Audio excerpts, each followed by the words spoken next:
सभी को जय मसीह की। Praise Lord. परमेश्वर की दया से आशा करता हूँ आप सब लोग अच्छे और चंगे भले हैं।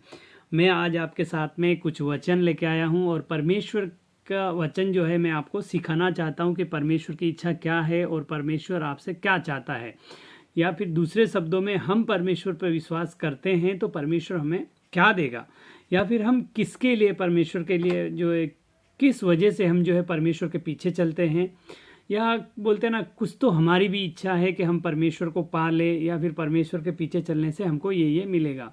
तो आज आपको मैं एक वचन पढ़ाना चाहता हूँ, एक वचन आपको समझाना चाहता हूँ जिसमें लिखा है, पहला यूहन्ना और उसका 5:13 कहता है कि मैं तुम्हें जो परमेश्वर के पुत्र के नाम पर विश्वास करते हो इसलिए लिखा है कि तुम जानो कि अनंत जीवन तुम्हारा है। सोचिए, अगर जो कोई परमेश्वर के पुत्र यीशु मसीह पर, जो खुद परमेश्वर है, वो परमेश्वर बोलते ना एक पुत्र का रूप लेकर, एक शरीर का रूप लेकर, एक शरीर का रूप धारण करके जो पृथ्वी पर आया, वो इंसान का उद्धार करने के लिए आया।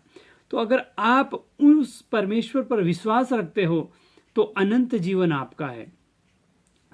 अनंत जीवन, सोचिए यहाँ की बातें अगर देखा जाए तो जो पृथ्वी पर है तो वो कितने साल का जीवन होता है? ज़्यादा से ज़्यादा मात्र आजकल तो बहुत कम हो जा रहा है। कोई 20 साल में मर जा रहा है, कोई 30, कोई 40, 50, 60, 70, 80 के पार ज़्यादातर कोई जा नहीं रहा है। लेकिन परमेश्वर कहता है मैं तुम्हें अनंत जीवन दूंगा। ये अनंत जीवन क्या है? ये अनंत जीवन जो है हमें स्वर्ग में मिलता है। और अगर आप यहाँ पर रहते हुए, पृथ्वी पे रहते हुए, अगर आपने परमेश्वर के पुत्र पर विश्वास नहीं किया तो परमेश्वर आपको स्वर्ग में कभी नहीं लेगा। क्यों? क्योंकि परमेश्वर का वचन कहता है, एक वचन मैं आपको और पढ़वा देता हूँ, यूहन्ना की किताब और 3:36 में पढ़ाना चाहता हूँ। ये वचन मैं आपको इसलिए पढ़ा रहा हूँ कि मैंने इन वचनों को जो है जाना हूँ, मैं इन वचनों को पढ़ा हूँ और मैं इनके ऊपर दिन रात क्या बोलते हैं ना, इसके पीछे में हम चलते हैं और जैसा इसमें लिखा है हम वैसा ही करते हैं। इसके अलावा हम आगे और कुछ भी नहीं करते। ना तो बोलते ना जो दुनिया की बातें हैं कि ये करो तो वो मिलेगा, ये करो तो वो मिलेगा, जैसे कि नंगे पैर चलना, जैसे कि उपवास रखना, और जैसे कि बोलते ना बहुत लोगों को अलग अलग धारणाएं हैं, जैसे लोगों के मन में इच्छा पड़ी वैसे वो धारणाएं बनाते हैं और बोलते हैं कि हमको अनंत जीवन मिलेगा। जबकि परमेश्वर ने ऐसा कहीं भी नहीं लिखा है कि तुम नंगे पैर चलोगे तो तुमको जीवन मिलेगा। ऐसा कहीं पर भी नहीं लिखा है। यहाँ तक कि परमेश्वर कहता है अगर तुम बुरे मनुष्य होकर अपने बच्चों को अच्छी वस्तु देना जानते हो तो स्वर्ग का परमेश्वर जो इतना अच्छा है वो तुम्हें बुरी वस्तु क्यों देगा? वो तो अच्छी वस्तु ही देगा ना, तुमको नंगे पैर क्यों चलवाएगा वो? और एक दूसरा उदाहरण वो कहता है, किसी का अगर पुत्र अगर अपने बाप से रोटी मांगे तो उसे सांप नहीं देगा या बिच्छू नहीं देगा। तो आप सोचिए, आपके अपने बेटे को आप अच्छी वस्तु देना जानते हो तो वो स्वर्गीय पिता जो हमारा सबका बाप है वो हमको क्यों अच्छी वस्तु नहीं देगा? वो अच्छी से अच्छी वस्तु देगा, क्योंकि हम उसके ऊपर विश्वास करेंगे तो वो परमेश्वर हमारी ओर है। तो हमारा विरोधी इस दुनिया में कोई नहीं हो सकता है, भले वो कितना भी बड़ा आदमी होने दो, लेकिन वो हमारा विरोधी नहीं हो सकता है। एक वचन जो है मैं आपको पढ़ाना चाहता हूँ, 3:36, जैसे मैंने आपको कहा था यूहन्ना की किताब है ये। तो उसमें क्या लिखा है? जो पुत्र पर विश्वास करता है अनंत जीवन उसका है। सोचिए, जो पुत्र पर विश्वास करता है अनंत जीवन उसका है। तो आपको करना क्या है? मात्र विश्वास। आपको यहाँ पर लहू बहाने की जरूरत नहीं है, आपको यहाँ पर बोलते ना पहाड़ चढ़ने की जरूरत नहीं है, आपको मात्र विश्वास करना है। और आगे कहता है, परंतु जो पुत्र को नहीं मानता।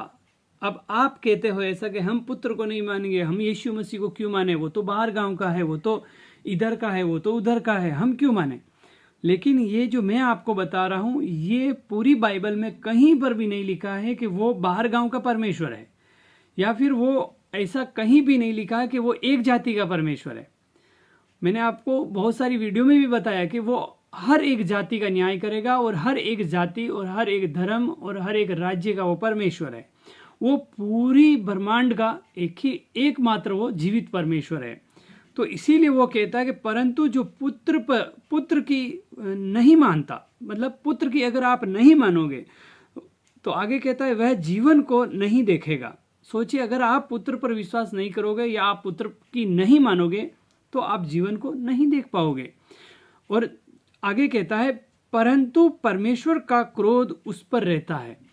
अगर परमेश्वर आप पे क्रोध कर रहा है तो सोचिए आपको बचाने वाला फिर कौन है, या फिर आपके ऊपर दया करने वाला कौन है? कोई भी नहीं। दूसरा, एक भी दया करने वाला आपके ऊपर नहीं मिलेगा, क्योंकि वो जो सर्वशक्तिमान है, जो आसमान और पृथ्वी का करता है, वो कहता है कि मैं तुम्हारे क्या है, मैं तुम्हारे ऊपर क्रोध करूंगा, तो फिर आपके ऊपर दया करने वाला कोई नहीं बचा। तो मेरा कहना यह है कि आप उस परमेश्वर को जाने जो एकमात्र है। आप किसी की बातें कहा सुनाई में ना आए, या कोई आपको कुछ फुसफुसाया कान में कि वो तो ऐसा है, धर्म चेंज करने वाला है, या फिर वो तो ऐसा है कि आपका बोलते ना हालेलुया वाला है, या फिर और भी बहुत सारे नाम लेते हैं, लेकिन परमेश्वर को हमको परवाह नहीं है। हम परमेश्वर को जानते हैं, तो हमको दुनिया की परवाह मुझे बिल्कुल नहीं है कि दुनिया मुझे क्या कहती है। और अगर मैं कहूँ कि दुनिया एक तरफ और परमेश्वर एक तरफ, तो मैं किसका साथ लूंगा? मैं परमेश्वर का साथ लूंगा। पूरी दुनिया अगर एक तरफ रहे तो मैं उस दुनिया का साथ नहीं, वरन मैं परमेश्वर का साथ लूंगा। हम दुनिया से बैर रख सकते हैं, लेकिन परमेश्वर से नहीं। अगर परमेश्वर, आप सोचिए, एक आदमी के आप इतने हो, मैं समझता हूँ 150 करोड़ की आबादी है हमारे इंडिया में, आप हर एक को खुश रख पाओगे? कभी नहीं। और हर एक इंसान की अलग अलग इच्छा होती है, किसी को आप पसंद आओगे तो किसी को नहीं आओगे, लेकिन परमेश्वर एक ऐसा है जो हर एक इंसान, परमेश्वर उससे प्रेम करता है। परमेश्वर उससे कहता है कि लौट आ, मैं तुझसे प्रेम करता हूँ।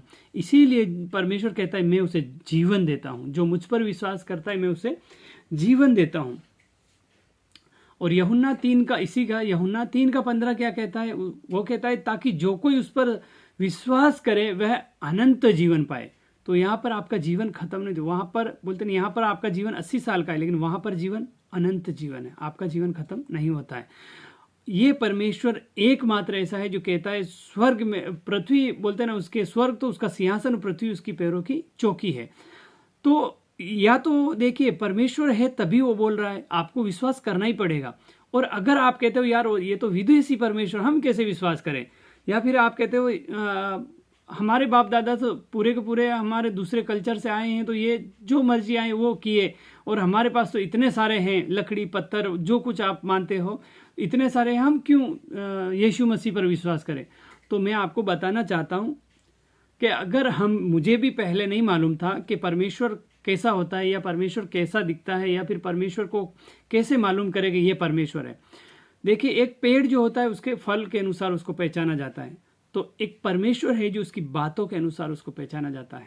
परमेश्वर एक हर बार उसने एग्जाम्पल दिया, जैसे मैंने आपको बताया था, एक बच्चा जो होता है, बच्चा अपने बाप से जब भी कुछ मांगता है तो वो उसको रोटी मांगेगा तो सांप वो नहीं देगा, या बोलते ना कुछ दूसरा भी अगर मांगे तो वो कुछ भी ऐसा चीज़ उठा के नहीं देगा जो बच्चा खा नहीं सकता है। लेकिन हम बुरे होकर अच्छी वस्तुएं अगर हमारे बच्चे को देना जानते हैं, तो हमारा जो बाप है स्वर्ग में विराजमान है, वो हमको क्यों नहीं देगा? और अगर आप कहते हो ये तो विदेशी है, हम इसको नहीं मानेंगे, या फिर हमारे पूर्वज तो इतने मानते आए, तो भैया हम आपको बता देते हैं, अगर घर में फैमिली में समझो एक जन कोई बाई चांस, देखिए एक जन कोई भी ऐसा अगर फांसी खा के मर गया, या फिर कोई दवा खा के मर गया, तो अभी उसकी पूरी जनरेशन दवा खा के ही मरेगी, या फिर पूरी जनरेशन फांसी खा के ही मरेगी? ऐसा नहीं होता है ना। तो आप समझिए इन बातों को, कि अगर आपको कोई समझा रहा है तो आपको उसको मेडिटेट करना है, उसके ऊपर मनन करना है, आपको वो खोजबीन करना चाहिए, ना कि उसके ऊपर संदेह करना चाहिए। संदेह करना अच्छी बात है, लेकिन संदेह के साथ आप उसको खोजबीन भी करो। लेकिन अगर आप संदेह में ही रहोगे तो फिर आप क्या करोगे? आपका जीवन को खो दोगे। इसके लिए हम बताते आ रहे हैं, हमारा मकसद एक ही है कि परमेश्वर को आप जान पाए और आप स्वर्ग में, वो अनंत जीवन में प्रवेश करें। तो मैं आशा करता हूँ ये वीडियो बहुत आगे आप शेयर कर सकते हैं, और परमेश्वर को धन्यवाद करता हूँ इन बातों को मैं रख सका। और भी बहुत सारी बातें हैं जो मैं आपके सामने लेके आऊँगा। तब तक के लिए जय मसीह की। Thank you.